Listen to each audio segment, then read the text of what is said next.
In continuation of reflection and transmission at oblique incidence, we will find the Fresnel equations. That is, we will find the relation between incident electric field, reflected electric field, and between incident electric field and transmitted electric field कि उसके लिए हमें use करनी पड़ेंगी boundary conditions. General expression हमने लिखा था boundary condition के लिए, जिसमें कि ये जो एक्सपोनेंशियल टर्म थी हमने कहा था ये सेम होगी तभी इक्वालिटी होल्ड करेगी। तो एक्सपोनेंशियल टर्म तो कैंसिल हो जाएगी अगर सेम है, तो बचेंगे क्या, सिर्फ complex amplitude. So we can write the boundary conditions in terms of complex amplitude. हमारा पहला रूल क्या था कि D1 perpendicular is equal to D2 perpendicular. D1 जो है वो किसके इक्वल होता है, epsilon 1 E0I okay plus E0R, और D2 किसके इक्वल होगा, एप्सिलॉन 2 E0T। जो D1 परपेंडिकुलर कंपोनेंट है, तो परपेंडिकुलर और पैरेलल हम किसके रेफरेंस में देखेंगे, बाउंड्री के रेफरेंस में।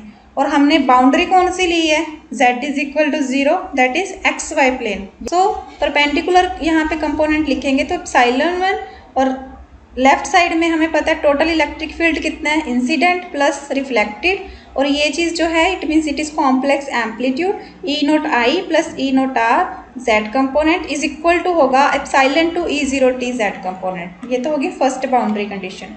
सेकंड बाउंड्री कंडीशन है कि मैग्नेटिक फील्ड का एक मीडियम में perpendicular component is equal to है दूसरे मीडियम का परपेंडिकुलर कंपोनेंट। तो फर्स्ट मीडियम में हमारे पास इंसिडेंट और रिफ्लेक्टेड है, और सेकंड साइड जो है राइट साइड में कौन सी है, ट्रांसमिटेड वेव, इन दोनों के z component. This is second rule. Third rule क्या है, parallel component of electric field total in first medium is equal to है पैरेलल कंपोनेंट, और पैरेलल किसके, बाउंड्री के पैरेलल। तो उस केस में पैरेलल कंपोनेंट कौन से होंगे, XY component. So this is third rule.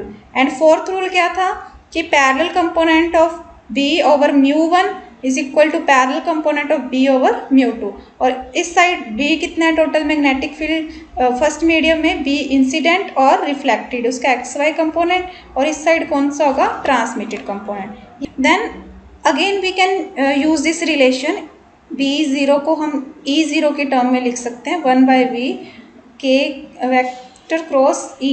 v is the velocity of wave, तो B की जगह हम ये रिलेशन भी कहीं ज़रूरत पड़ेगी तो यूज़ कर लेंगे। अब ये चार बाउंड्री कंडीशंस आ गई हमारे पास, तो एज्यूम कर लेते हैं कि वो XZ प्लेन में आ रही है, जो वेव आ रही है वो XZ प्लेन में आ रही है। तो अब हमें पता है कि अगर वेव जिस डायरेक्शन में पोलराइज्ड है तो रिफ्लेक्टेड और ट्रांसमिटेड वेव्स भी उसी प्लेन में पोलराइज्ड होंगी। सो सी दिस डायग्राम, ये इनकमिंग वेव है, KI इसका वेव वेक्टर है, θI एंगल ऑफ इंसिडेंस है, और यहाँ पे ये रिफ्लेक्ट हो गई तो KR वेव वेक्टर हो गया, और θR क्या है, एंगल ऑफ रिफ्लेक्शन, और जो ट्रांसमिट हुई है उसका वेव वेक्टर कितना, KI and θT is the angle of transmission. तो x और दिस इज z एक्सिस, जब XZ प्लेन में है इनकमिंग वेव, तो जो इलेक्ट्रिक फील्ड है हमें पता है कि इलेक्ट्रिक फील्ड परपेंडिकुलर होगा इसके, तो ये परपेंडिकुलर डायरेक्शन में इलेक्ट्रिक फील्ड EI है which is perpendicular. Similarly this is magnetic field, और इसका भी हमें सी perpendicular electric and magnetic field, और KI EI BI ये तीनों म्यूचुअली क्या हैं, परपेंडिकुलर हैं। So we can substitute the value of these components in this equation. First boundary condition देखो ये वाली, ठीक है, इसमें हमें क्या चाहिए, फर्स्ट बाउंड्री कंडीशन में Z कंपोनेंट चाहिए, मतलब परपेंडिकुलर कंपोनेंट चाहिए बाउंड्री के जो परपेंडिकुलर हो E0I का। So from this diagram, from this रे diagram we can easily find Z component of this EI. We can resolve this EI into two component, one is along this and other is along this direction. ये component कितना होगा, EI cos theta I, because this angle is theta I. Why this is theta I? Because इस line में और इस line में theta I है। अब ये जो है वो इसके परपेंडिकुलर, EI इसके परपेंडिकुलर, तो दोनों के परपेंडिकुलर्स में भी कितना एंगल हो गया, थीटा I। तो ये सामने मुझे ये कंपोनेंट चाहिए, ये वाला EI साइन थीटा I हो गया, बट ये Z एक्सिस इधर जा रही है, ये कंपोनेंट इसके ऑपोजिट जा रहा है, तो कौन सा साइन आ जाएगा, नेगेटिव साइन। सो फर्स्ट जो है z कंपोनेंट कितना आ गया माइनस ई आई साइन थीटा आई। अब हम ई आर का कंपोनेंट निकालेंगे। ई आर का भी ये परपेंडिकुलर है और ये ई आर है, दोनों में थीटा आर एंगल होगा।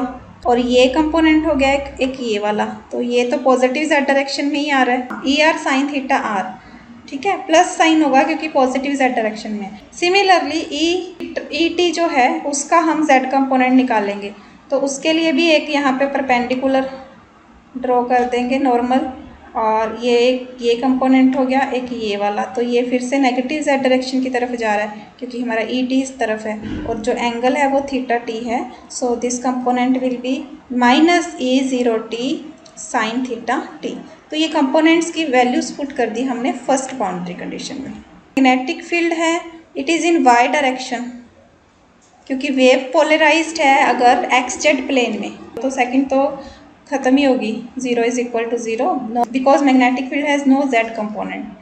Then we have third boundary condition in which we will substitute the parallel component of electric field which are parallel to the boundary. तो parallel component कौन से आएंगे, e 0 i cos theta i from here, this is parallel to boundary। देखो ये boundary है जो separate कर रही है दोनों मीडियम्स को, तो e i इस डायरेक्शन में है तो इसका इसके पैरेलल ये वाला कंपोनेंट है। Similarly we can write easily the components of ER which is parallel to boundary, ER cos theta r, and ET का component parallel to boundary, this component कितना होगा ET cos theta t। Fourth boundary condition में value put कर सकते हैं। Fourth boundary condition है तो magnetic field के टर्म में, बट हम इसकी ये वाली वैल्यू पुट करेंगे E बाई V वाली, ठीक है, K के साथ क्रॉस प्रोडक्ट लेके। तो ultimately if we substitute the value in fourth equation then we get this equation E 0 I minus E 0 R over mu 1 V1 is equal to 1 over mu 2 V2 E 0 T। तो यहाँ से फिर हम mu 1 V1 को इस side ले जाएंगे, और ये चीज़ पता है हमें, प्रीवियस लेक्चर में हमने देखा था कि इसको हमने पुट किया था beta. Then we get the relation between E 0 I, E 0 R and E 0 T। Boundary conditions को ले लेते हैं। थर्ड कंडीशन जो हमने टेंजेंशियल कंपोनेंट्स पुट किए हैं थर्ड कंडीशन में, so this equation is E 0 I cos theta I plus E 0 R cos theta I, E 0 T cos theta T। अब क्या करेंगे, cos थीटा I को कॉमन निकाल लिया, cos थीटा I को इस साइड राइट साइड में डिवाइड में ले गए और यहाँ बन गया E 0 I plus E 0 R is equal to cos theta T divided by cos theta I into E 0 T। Now we can put this value cos theta T over cos theta I, इसको हम put कर देंगे alpha. तो दो equations आ गई, एक तो आ गई E 0 I minus E 0 R is equal to beta E 0 T, और एक इक्वेशन क्या आ गई E 0 I plus E 0 R is equal to alpha E 0 T। अब एलिमिनेशन मेथड से इसको सॉल्व कर सकते हैं। जब ऐड करोगे आप इन दोनों इक्वेशंस को तो E 0 R वाला कैंसिल हो जाएगा, plus minus 2 E 0 I is equal to alpha plus beta E 0 T। ये अब दोनों इक्वेशन को सब्ट्रैक्ट कर दो, इन दोनों को 83 को और 84 को, ये इक्वेशन आ जाएगी। देन E 0 R को एक साइड रख लो, 2 को भी डिवाइड में ले जाओ, then we get this 86th equation, that is E 0 R is equal to alpha minus beta over alpha plus beta into E 0 I।